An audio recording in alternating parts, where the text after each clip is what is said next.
তিনিচুকীয়াত উন্নতমানৰ পশু চিকিৎসালয়ৰ শুভ উদ্বোধন বিধায়ক সঞ্জয় কিষাণৰ।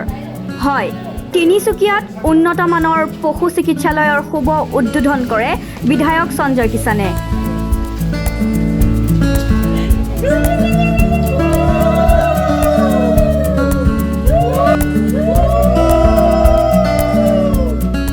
আজি তিনিচুকীয়াৰ লগতে ৰাজ্যৰ মুঠ 4টাকৈ স্থানত মুকলি কৰে এনেধৰণৰ উন্নতমানৰ পশু চিকিৎসালয়। আজি তিনিচুকীয়াৰ লগতে ৰাজ্যৰ মুঠ 4টাকৈ স্থানত মুকলি কৰে এনেধৰণৰ উন্নতমানৰ পশু চিকিৎসালয়। এই চিকিৎসালয়খনৰ জৰিয়তে আগন্তুক দিনসমূহত জিলাখনৰ পশু পক্ষীৰ যিকোনো ৰোগৰ চিকিৎসা প্ৰদান কৰিবলৈ সক্ষম হ'ব বুলি জানিব দিয়ে বিধায়কগৰাকীয়ে।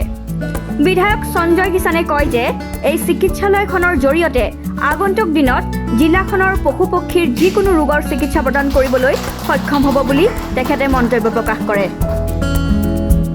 তিনিচুকীয়াত উন্নতমানৰ পশু চিকিৎসালয়ৰ শুভ উদ্বোধন কৰি সঞ্জয় কিষাণে কয় যে এনেধৰণৰ উন্নত পশু চিকিৎসালয়ৰ ফলত আগন্তুক দিনত জিলাখনৰ পশু পক্ষীৰ যিকোনো ৰোগৰ চিকিৎসা সফলতাৰে সক্ষম হ'ব বুলি জানিবলৈ দিয়ে। আজি তিনিচুকীয়াৰ লগতে ৰাজ্যৰ মুঠ 4টাকৈ স্থানত মুকলি কৰে এনেধৰণৰ উন্নতমানৰ পশু চিকিৎসালয়।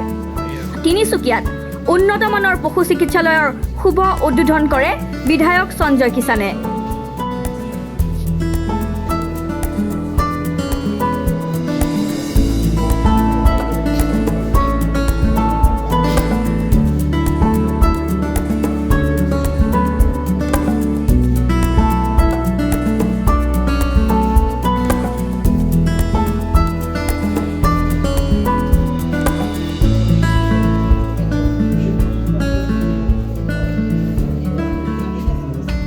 তিনিচুকীয়া জিলাবাসীৰ কাৰণে এটা অত্যন্ত ভাল খবৰ যে ইয়াতে আজি আমি মাল্টি কেয়াৰ ভেটেনেৰী হস্পিটেল পূৰ্ণাংগ হস্পিটেল এটা আমি পাবৰ কাৰণে সক্ষম হ'লোঁ মাননীয় মুখ্যমন্ত্ৰী ডাঙৰীয়াৰ আশীৰ্বাদেৰে।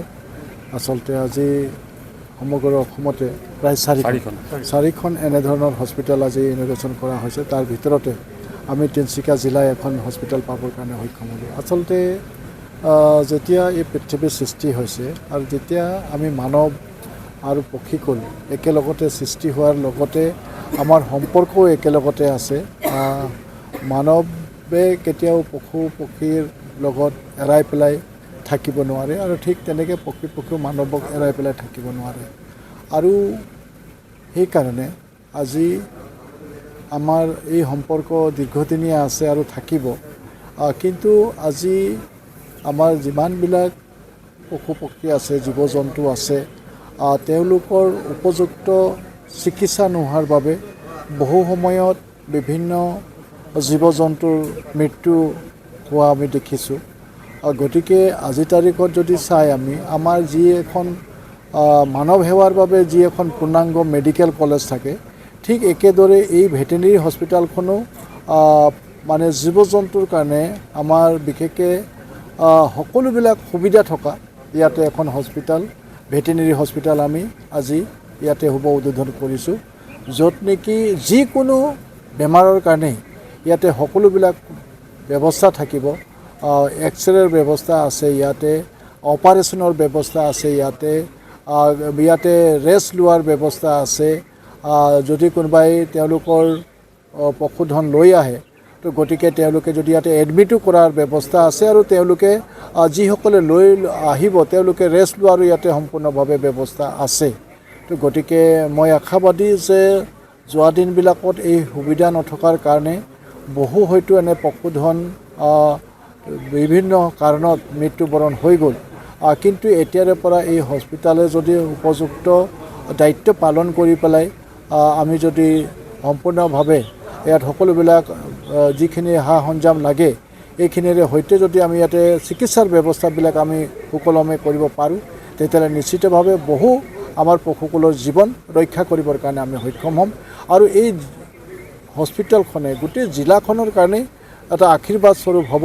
বহু মানুহে ইয়াৰ পৰা লাভান্বিত হ'ব আৰু বিশেষভাৱে যিসকল আমি খেতিয়ক লোক আছে তেখেতসকলে বিশেষভাৱে তেওঁলোকৰ গৰুৰ লগত মানে যথেষ্ট তেওঁলোকৰ নিৰ্ভৰশীল।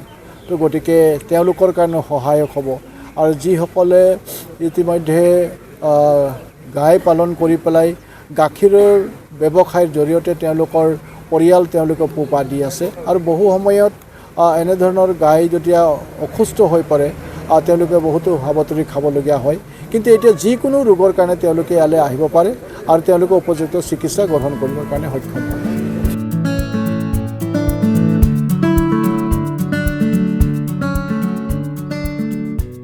তিনিচুকীয়াৰ পৰা বিশ্বজিৎ গোহাঁইৰ report news live any Assam.